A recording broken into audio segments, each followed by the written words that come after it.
Hello, everybody. Welcome to another exciting and adventurous cooking class here at Basics Market. My name is Sam, and today we're looking at a strawberry olive oil cake with honeyed ricotta. We're going to be utilizing some of our lovely eggs. I've got this Gwendolyn's eggs, which we know all the chickens that lay the eggs here, right in the Willamette Valley. So we're going to be using the eggs. We are going to be using some ricotta as well. And oh yeah, if you have questions, please type them into the Q&A box, and they'll be relayed to me live during this class. So any questions, comments, please let us know, and we'll answer them as best we can. So let's see, back to, I got ahead of myself. I got excited about the ingredients, right? So we have the eggs. We have some nice Lulabelle's milk, which is another one of the products that come out of the Basics Market group. We have beautiful cows, and I just visited the cows last week. I took my daughters and we had a great visit with the dairy cows and saw where the milk comes from and all that. And again, it's just down the road from where I'm standing right now. So really fresh ingredients available at your Basics Market. And let's get baking here. So I've got the recipe card, and if you're baking along with me, that's great. We'll go ahead and get the oven turned on to 350 degrees if you haven't already. You want to always preheat your oven before baking. And we'll just get into this. It is a long bake on this. So of course, what I'll be doing some magic of television towards the end, but I will demonstrate how to top the cake and all that. Okay, so you've got your oven preheated to 350. And then you're going to need a springform pan like this. So these are handy because the side pops off and then it frees up your cake. And so it's nice for this particular cake. It's a nice big cake, so it's going to want to rise. So if you have a tall springform, that's good. If not, it will be fine. Your cake might just rise up above the edges. And if you don't have a springform, you can cook this in a different sort of cake pan, and it should turn out fine. It just might be a little trickier to pull out of the pan. So this is an olive oil cake, which it's exciting, a little bit unusual. And olive oil is a really great fat for a cake, in that olive oil's the healthiest oil we can cook with. Extra virgin olive oil is healthier than regular olive oil in that it's been cold pressed. And so it maintains all of those antioxidants. And there's a lot of antioxidant ingredient in this cake, as berries are also, all berries are a superfood, and strawberries are counted amongst those, in that they have a lot of antioxidant properties, as well as plenty of vitamins, and they taste great too, of course, main thing. But yeah, the olive oil cake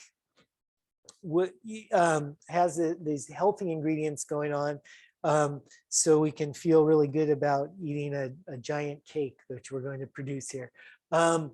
So let's go ahead, and first we shall we're going to grease the tin with olive oil. So it's olive oil all the way through here. I'm just going to pour a little bit of olive oil in there. Grab a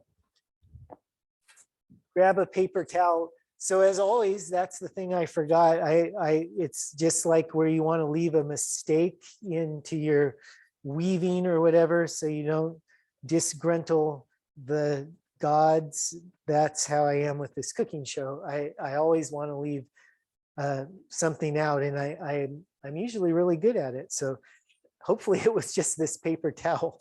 So I'm using a paper towel, and you could use a brush or your fingers or whatever, but you just want to evenly distribute that olive oil around your springform pan or whatever sort of pan you're using, and set it aside for now. So oven's preheating. We've got our olive oil in the pan, and let's start mixing stuff up, huh? So hopefully you have a recipe card like this if you're following along, or if you're interested, these cards are available in all our Basics Market locations, as well as online, basicsmarket.com. You can find all of our recipes so far, and we're continuing to develop recipes for these cards, write recipes, and take really pretty pictures. So, and these are free in the store. There's a big wall of them. And then online, of course, you can access all the catalog of recipes, as well as videos like this, like we're creating right here together. And also a lot of neat little knife skills and stuff like that. So please check out our website, basicsmarket.com. Okay, enough of that. Let's do some egg cracking. So we're going to go ahead and start by putting 3 eggs into this stand-up mixer. If you don't have a stand-up mixer, you can use an electric mixer in a big bowl. You'll want a big bowl, or you can use a whisk, like just a whisk and a bowl, and you'll just need plenty of mussels, and that will work too. Then the neat thing about a stand-up or an electric mixer is just, they can go really fast and get those eggs super fluffy quickly. So I'm putting the 3 eggs in there, and then we're using the whisk. So it's like a whisk, but it's for the stand-up mixer. And I'm going to go ahead and attach that now. Okay, so we've got our 3 eggs, and then we have 1 cup of sugar. And I have a cup of sugar pre-measured here. And this is just regular granulated sugar. We'll throw that in there. And then also to this, we're adding lemon zest. So here's a zester. You can use any sort of cheese grater will work for this. The zest is simply the peel of the lemon. And we're going to go ahead and zest it. And so you'll get a nice grate. And we want 1 tablespoon of lemon zest. So that should be pretty easy if you have a nice big lemon. And I always rinse my lemons pretty good before I zest them. And with anything where you're using the peel or the skin, that sort of thing in your cooking, it's good to buy organic, because some of those pesticides and so forth can stay on that skin, and they probably just don't taste great. So anyway, there's a tablespoon of nice fluffy lemon zest, and that's going to give the whole cake a really great citrus tone. All right, so let's go ahead and this will make some noise. And we're just going to whack this really well till it gets light and fluffy. It should get pale in color, and you'll see it fluff up a bit. So while that is running, we'll go ahead and measure out our olive oil. So we're going to want 1/2 cup of olive oil. And I do have some extra virgin olive oil I'm using here.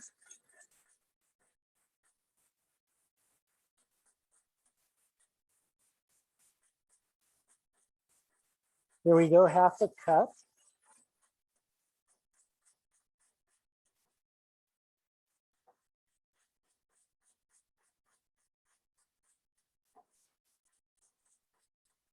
And also, while this is running, we can go ahead and juice our lemon.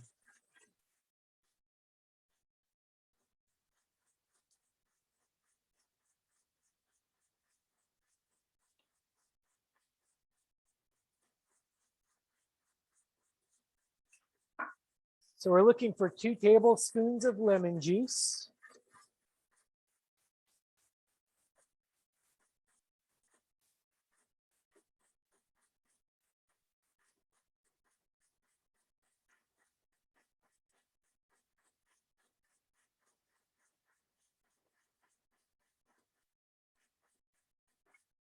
Oh,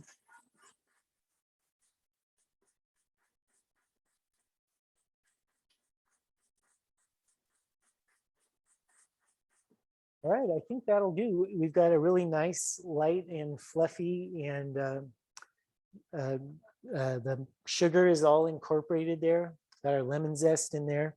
And then what I've done, I don't know if you could hear me while all that was going on, but I've just juiced the lemon, and I use this handy dandy lemon squeezer, and and I don't get any money for advertising these, but these are really neat. This is just like a citrus squeezer, and it's super, it really extracts every bit of that lemon juice out of your lemon or lime. And then of course there's this is another form of the lemon juicer. And it's, if you do juice like this, the old fashioned way, if you juice upside down like this, it kind of does the same thing as this thing, in that your hand catches the any seeds that might pop out. So there's that. All right, so we have our, it looks like plenty of lemon juice there. We've got our olive oil, and then we're going to go ahead and grab some of that Lulabelle's whole milk I'm using here. And we want 1 cup of milk.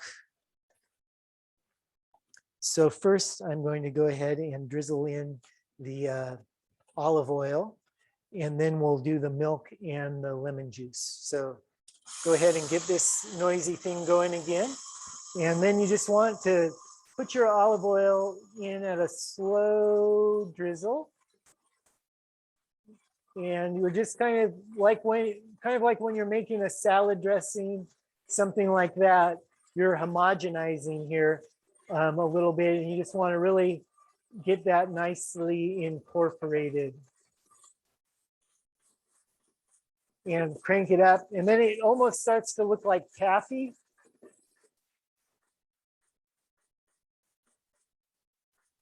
And then I'm going to go ahead and use the same cup measure. We'll get a cup of milk.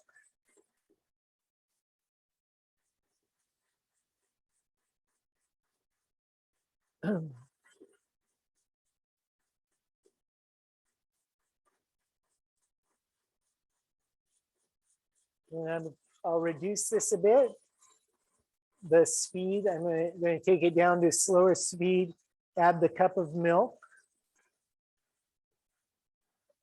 And at this point, it will slack. The mixture is going to slack a little bit.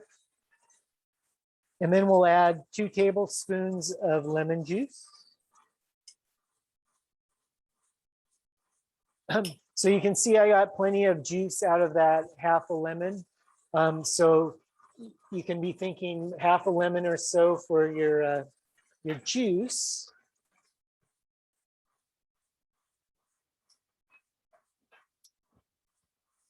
And now we'll add some vanilla. So I've just got some vanilla extract here, and we're going to go for 1 teaspoon, or 2 teaspoons, sorry.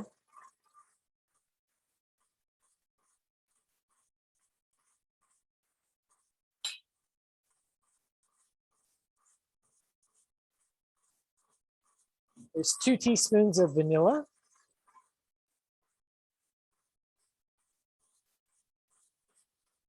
All right, so we've got our liquid ingredients there. Now let's go ahead and put together the dry ingredients. So 2 cups of flour, all-purpose flour, or if you are gluten intolerant, if you're a gluten-free person, you can use almond flour in this. Almond flour will give you, it's kind of a neat add-in in that there's a, in a way, this is a kind of like an Italian like torte, especially if you're using like an almond flour. There's a great tradition in Italy of using like making flourless cakes, tortes, with ground walnuts.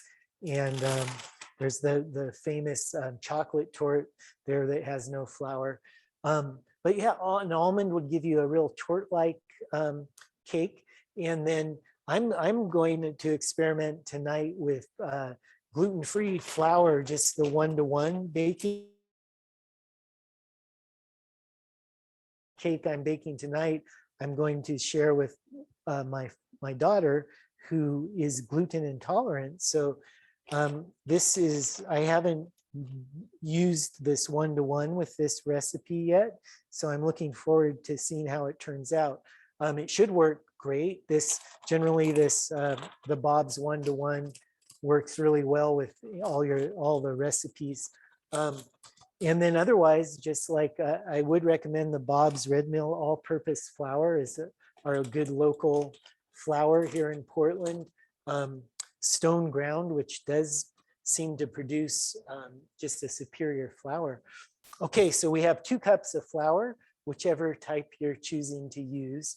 And then we're going to put a teaspoon of baking powder. And then as always, and I should have mentioned it with the flour, and hopefully I did this, is you want to level. When you're baking, it's important to level your measurements, and this will ensure, I always think of baking as more of a science, and, you know, and cooking, cooking as an art sometimes, where, you know, you can kind of improvise more. With baking, I don't improvise a lot. When I'm creating a recipe, sure, you know, I'm going to improvise to get those measurements where they need to be. But once I've got it locked in, I try to duplicate that. And that's really a neat thing about baking is by following the recipe and the measurements, you can duplicate, you know, any baked good, and it's pretty exciting in that way, in that you can translate it well. And as someone who writes recipes, you know, it's neat because I know that I can get, there's not necessarily so much improvisation, which is a lot of fun, but you can really get the recipe across, and that's thrilling in its own right. So yeah, but anyway, always like leveling your flour and your ingredients helps get a consistent result. So anyway, we put 1 teaspoon of baking powder in there, and that's going to help leaven it. This has the 3 eggs, so a lot of the leavening or rising is going to be coming from those eggs, but a little bit from the baking powder too. So we've got the baking powder, and next we're going to be adding a little bit of salt. So here we've got 1 teaspoon of kosher salt, and so kosher salt is really all I like to cook with.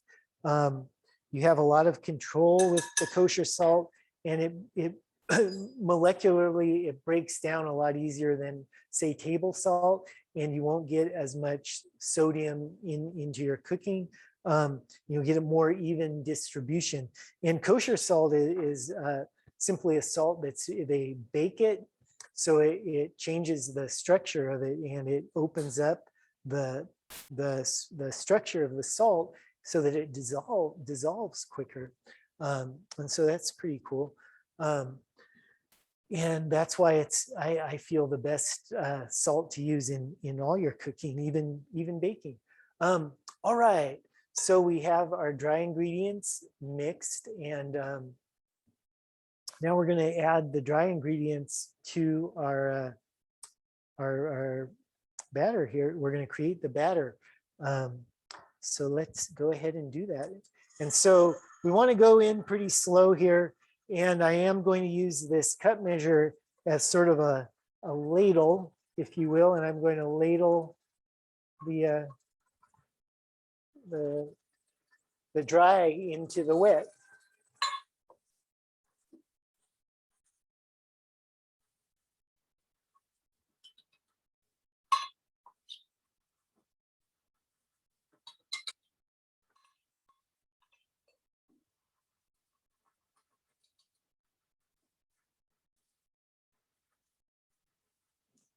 Okay.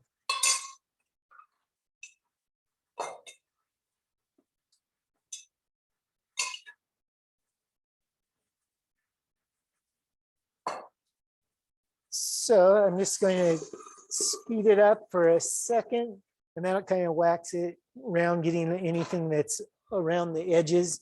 And then we can also, use a spatula. And with a mixer like this, sometimes there's stuff that sort of sticks to the bottom and the sides. So it's not a bad idea to just go around the edges, knock that stuff down, and then do another little bit of a mix. Okay, cool. So we have a pretty a beautiful batter here.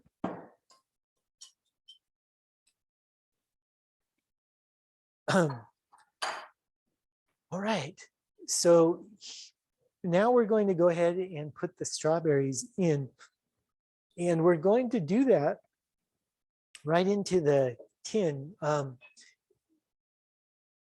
And it's just going to be a real, what we found with this cake and adding the fruit to a cake like this is if you incorporate the berries in after it's in the pan, you'll get a better distribution and they'll float a little more for you as to when they're mixed right in, like say in the KitchenAid, whatever, they'll tend to sink to the bottom.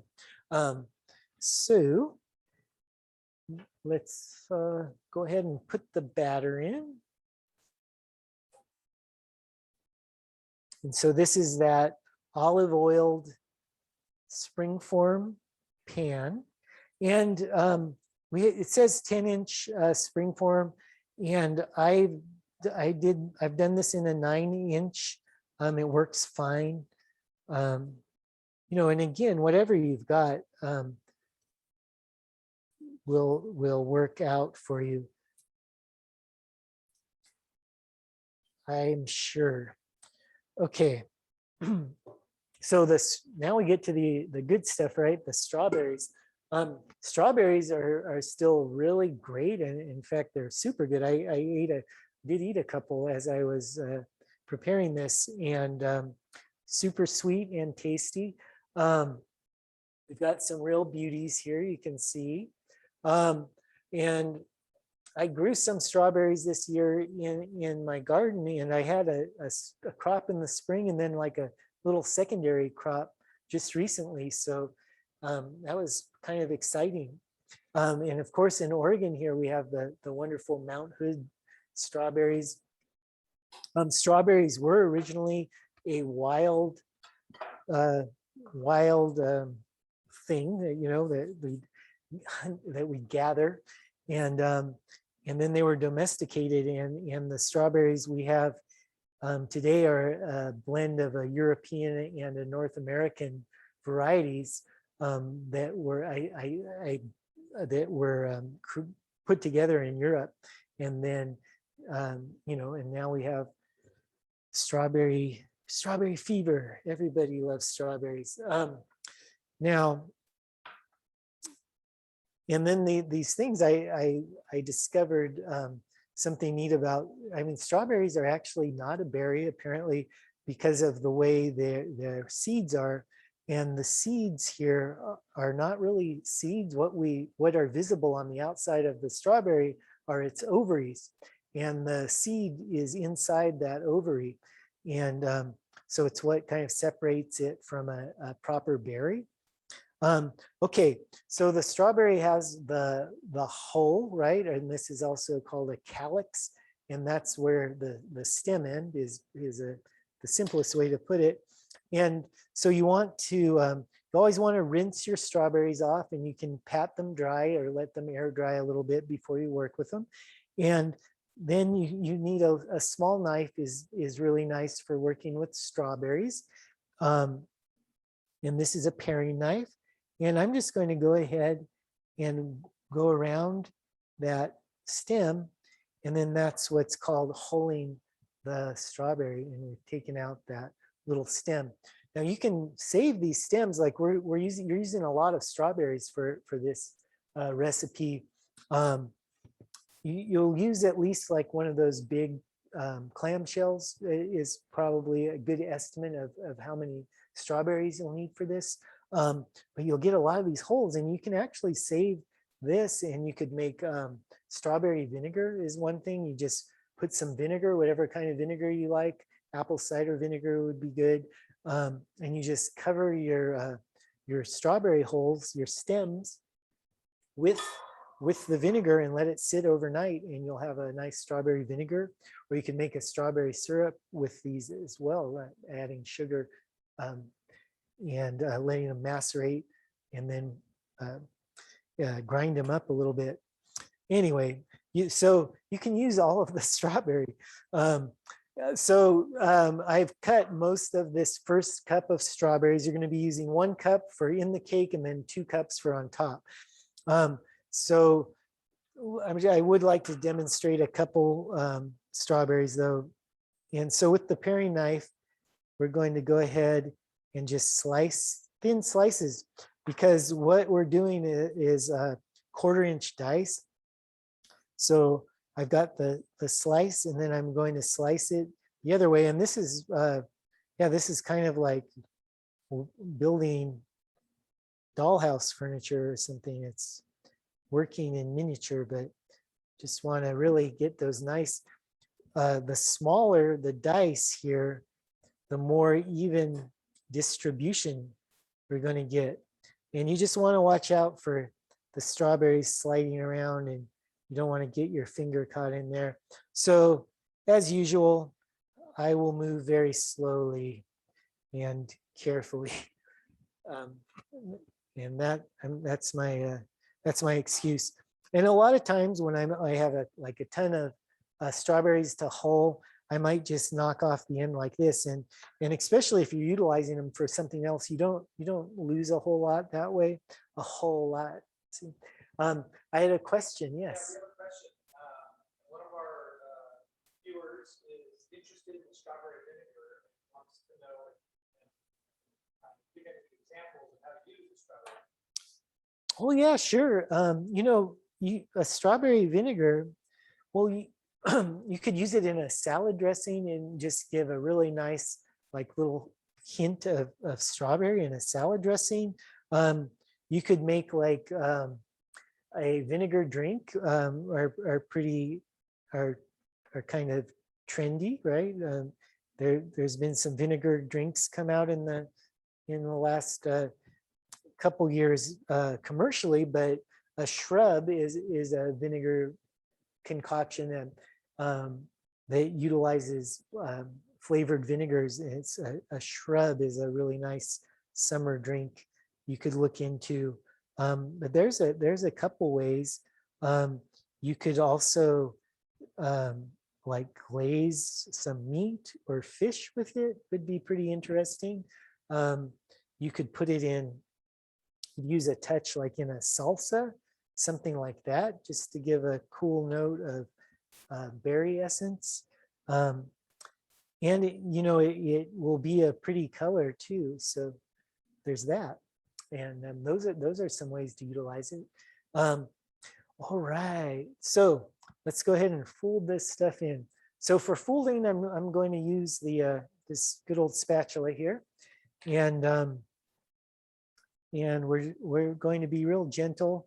And I just want to really, so again, by doing this, we're kind of keeping the strawberries. They're going to want to sink a little bit, but once it hits the oven, the cake will set, and so they won't get as much of an opportunity as if we'd mix them all in at once. But I do want to I want to get to all the edges, and it looks like we have another question. We do. Yes. We're looking for advice on how to enhance the flavor of tasteless or just not quite as sweet strawberries. That's a great strawberry. What can someone do if they don't have those? Yeah, well, if you and it's, so the question is what to do with how to bring out the flavor in strawberries if if you come across some strawberries that aren't so flavorful, or there are strawberries are seasonal, and of course they're available all year round. Just, I mean, to me, they're a lot like tomatoes, right? We're in peak season right now, and so the tomatoes you get at the market are great. The strawberries are great. But then we get into off season, and they're not always going to be wonderful. So what the question is, what do you do then? And I mean, if it's the sweet note you're looking for, which we are looking for in a strawberry, you can macerate. And if you're what macerating is you're going to put a little sugar on them. And so in this case, I'd go ahead and dice them up, and then just put enough, just like a little bit of sugar to coat, and let them sit in that sugar for for an hour or so. And what will happen is they'll absorb some of that sugar, and they'll get a lot sweeter. And so that's one thing to do. One thing, I mean, this has nothing to do with the cake really, but just another way to utilize strawberries that are a little bland is strawberry jam, because once you add that sugar and boil them for a little while, they taste pretty good. Like the strawberry flavor really comes out.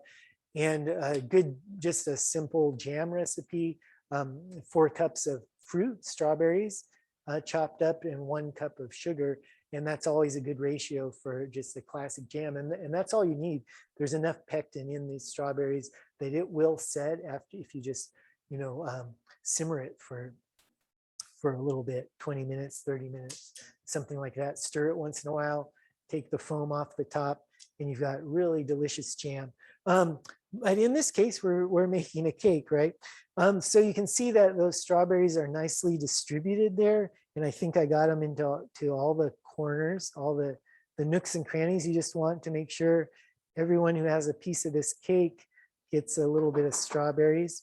And there's plenty in there, so they should.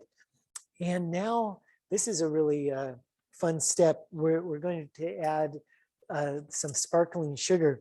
So if you haven't played around with sparkling sugar, it's really neat.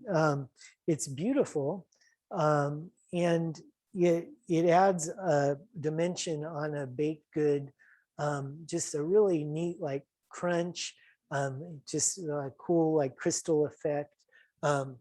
So we're going to use 2 tablespoons here, and again, even distribution. So I'm going to go ahead and just sprinkle it all across the top.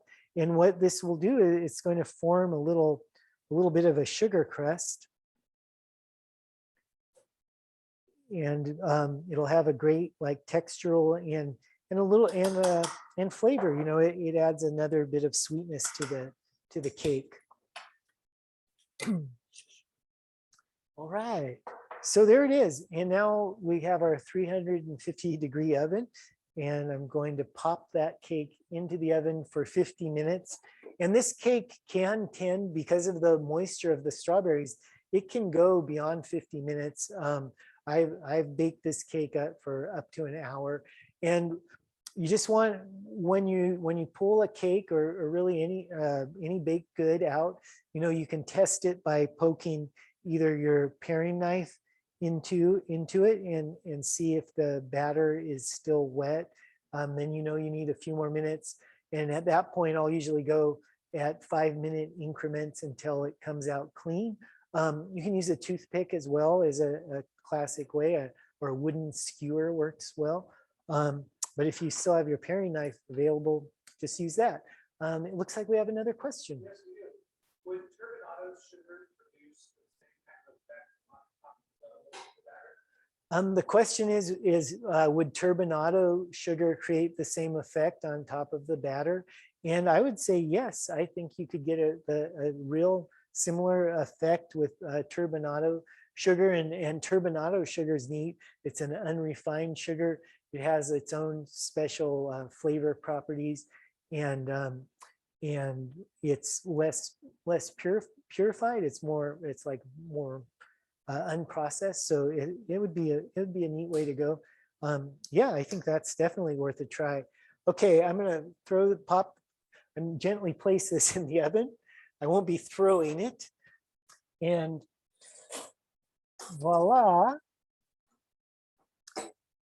the magic of television. And so we'll pretend 50 minutes have gone by, and really it's just been a cool 35 minutes, right? It's flown by too. It's a lot of fun. Okay, so here we go. And oh yeah, use a pot holder, of course. This cake is cool.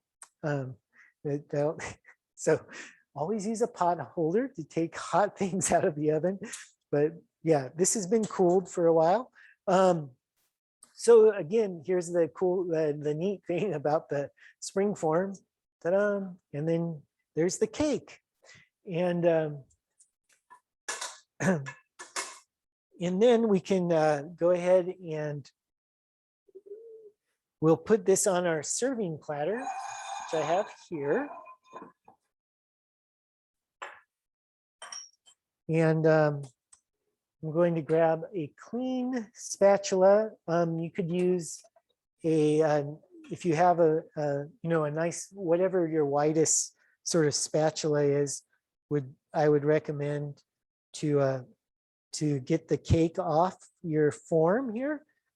And you just want to kind of run it around gently and then slip it right off. And that olive oil does a great job at keeping it from sticking, right? So there we go. Lovely. And of course, we could decorate this with some strawberry leaves, some flowers, some blossoms, strawberry blossoms, some strawberries, put some strawberries around there. You could really go to town here, making it look beautiful. All right, so that's the beginning. And now we're going to go ahead and we're going to top this cake. So this is a honeyed ricotta strawberry cake, right? So for the honey ricotta, we're going to use some ricotta cheese. Let's get that out of the way. And we're going to bring in another machine. And this machine is a food processor. And again, you don't necessarily need one of these to get this guy out of the way a little more. All right, you don't need one of these in order to do this recipe. You could use the whisk, and this is, this has been used for centuries. This is fine. It just takes a lot more of your energy. And the results you're going to get by utilizing this machine is it's really going to fluff that ricotta really well. Okay, so ricotta is a little different nowadays than its origins. I have done a class on making ricotta, and hopefully I'll get to show you guys one of these days some ricotta making. I didn't make this ricotta, I bought it, but ricotta has is interesting history in that it came about during the Bronze Age in Italy, when big bronze kettles were being produced, and what ricotta came at is a byproduct cheese. So people would be making their mozzarella with the whole milk. So this is a whole milk ricotta. And when I make ricotta, my recipe for ricotta uses whole milk, and I also add cream. And this all helps, form a really nice, rich ricotta. But originally ricotta was made from the whey. So it was made from, after other cheeses are made, the runoff from that cheese was then thrown in one of these big bronze kettles, and then they'd heat it up really good and add lemon juice or vinegar, and curdle it. And so they'd get two cheeses out of the same amount of milk. So it really was a way to stretch the cheese. And ricotta, the word ricotta in Italian actually means reheated or recooked. So it's a secondary cook. But the ricotta we're usually getting in, I don't know if there's any way ricotta is made commercially. That would be interesting if there are. I'd like to try it. I've tried making doing it with whey.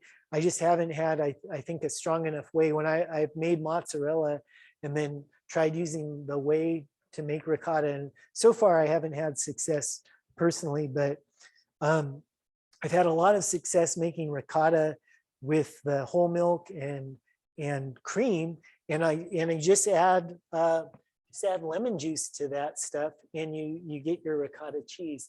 It's a real simple cheese.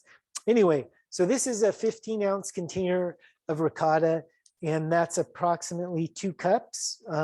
16 ounces is 2 cups. So I think you can get away with 1 container, or if you want to measure out 2 cups, that's great. You could use more or less. I mean, this topping is up to you. You could also use other things for the topping. You could use whipped cream or like a ready whip thing.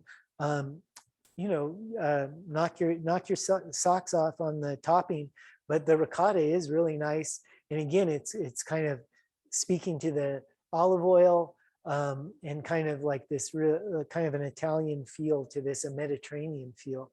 And the honey is just a real classic pairing with the ricotta.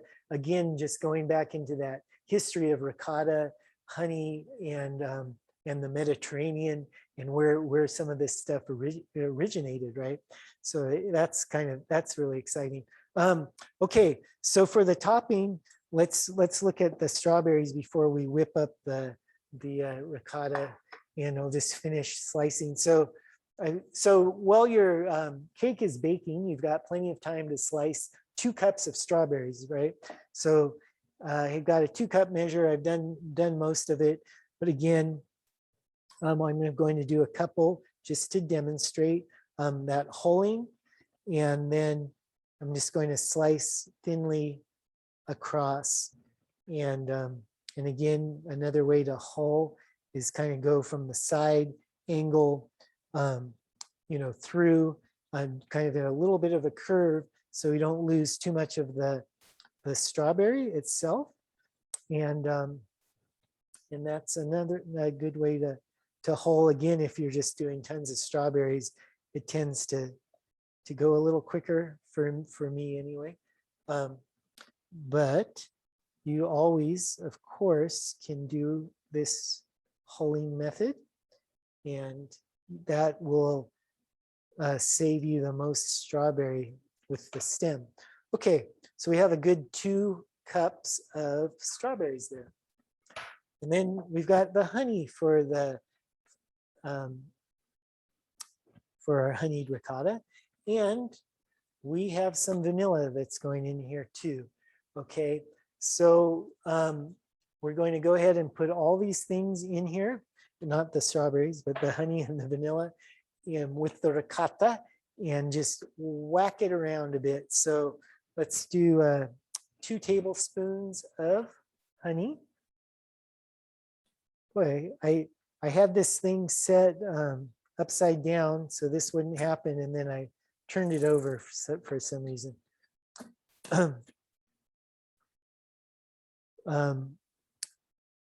So here we go, the honey, and of course we're always wanting to save the bees, right? So they continue to help make wonderful strawberries. So planting strawberries is a really good way to help out bees, who can then pollinate.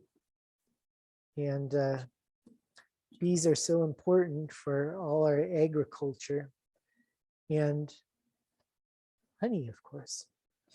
All right.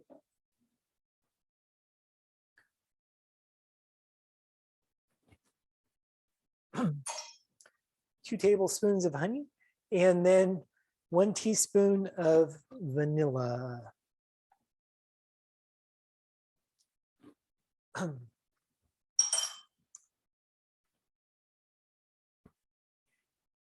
And let's see what happens. This might just explode. I really don't know.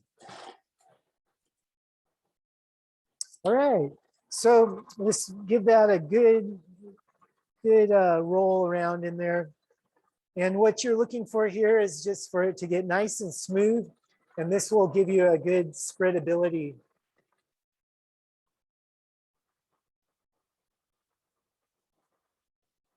And so that's looking good. And again, I'll grab my spatula that I used to pop the cake off the tin. And we're getting there.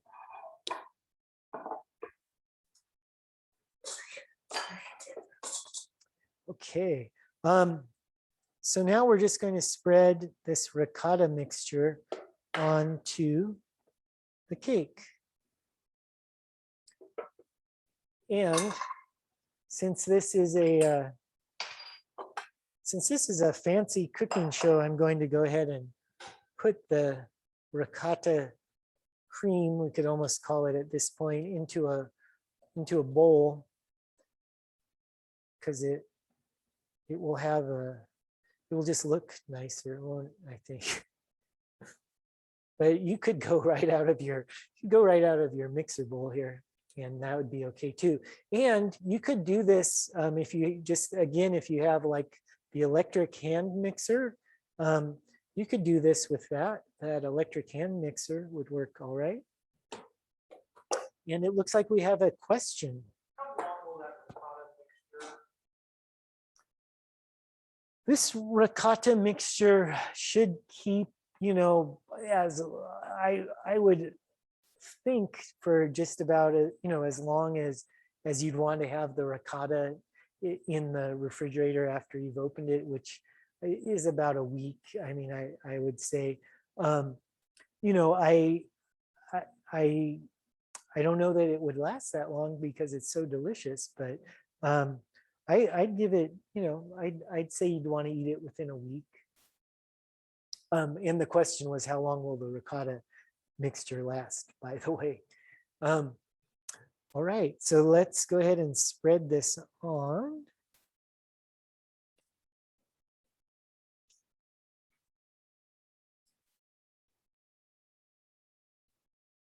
And, in here you can use your own artistic devices as to how far out you want to go. After this cake cools, it really does puff up quite a bit. Like, it will rise nicely in your oven, and then it will sink a little bit. So there's a perfect kind of dip in the middle, which this ricotta, honeyed ricotta, just fills beautifully. And so there's kind of a natural edge as you're doing this. You'll notice a spot that's where it kind of evens. There's an evenness to it. But you could go out over the edge if you so desire, and have it drop off the edge and get gooey and stuff like that. But I'll leave that to you. And then we're going to go ahead and dump our, or I should say gently place, or how about delicately pour, maybe is the proper terminology here, our strawberries on top. And you can see it's a good mound of strawberries. This is 2 cups of strawberries. You can use other berries in this recipe. You can substitute blueberries. You can substitute raspberries. You could do a mixture of berries. And all those things will work. If you're using raspberries or blueberries, you want to leave them whole. You don't have to slice them. So you can see there's a nice bit of strawberries on there, and looks like we've done it right. And it's lovely. Okay, now all that's left is to taste this cake. And I guess I alone have that honor. Let's see what it does when I slice into it. Feels good. And I'm going to go ahead and slice, I'm going to cut this into eighths, I think. Looks like a good solid piece of cake to me.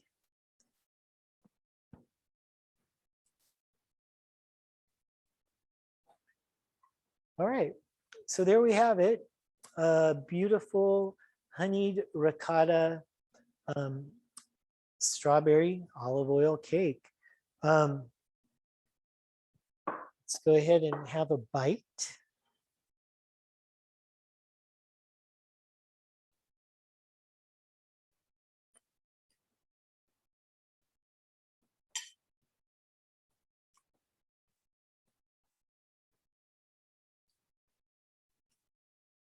It's good. It's really good. Definitely a taste of summer. This cake, it's a nice big cake.